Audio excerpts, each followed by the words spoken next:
At 03:00 GMT, the monster storm had made landfall on the communist island's Camagüey archipelago, with the eye of the storm just 190 kilometers, 120 miles, east-southeast of the Cuban city of Cabarrón, and 300 miles south-southeast of Miami, according to the U.S. National Hurricane Center. It had maximum sustained winds of 260 km per hour and was moving west at 20 km per hour, also posing an increasing threat to the U.S. state of Florida. It comes as a helicopter lifted 6 dolphins to safety from an aquarium on a Cuban islet threatened by the approach of Irma, Cuban authorities said. Wrapped in moist towels, the 6 male dolphins from the Cable Esquí Center on Cayo Guillermo were placed on foam mattresses in a helicopter on Thursday and flown to the southwestern province of Cienfuegos, away from the storm, the state ACN news agency said.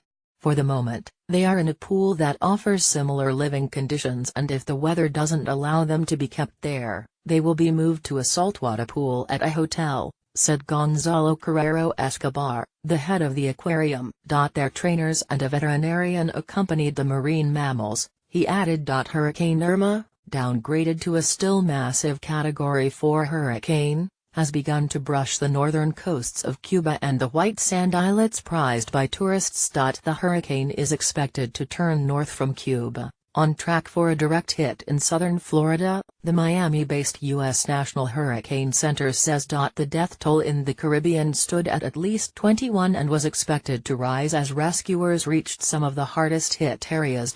And a new danger lay on the horizon to the east, Hurricane Jose, a Category 4 storm with 240 km per hour winds that could punish some of the devastated areas all over again. Florida Governor Rick Scott warned Friday that all of the state's 20 million inhabitants should be prepared to evacuate as Hurricane Irma bears down for a direct hit on the southern U.S. state. The storm is powerful and deadly, Scott said. Do not ignore evacuation orders. Remember, we can rebuild your home, we can't rebuild your life, he said. All Floridians should be prepared to evacuate soon. Irma was downgraded overnight from a Category 5 to a Category 4 storm, but it is still considered extremely dangerous, packing winds of 150 miles per hour, 240 kilometers per hour. Today is the day to do the right thing for your family and get inland for safety, he said, adding that the storm is wider than our entire state. It is expected to cause major and life-threatening impacts from coast to coast, Scott said.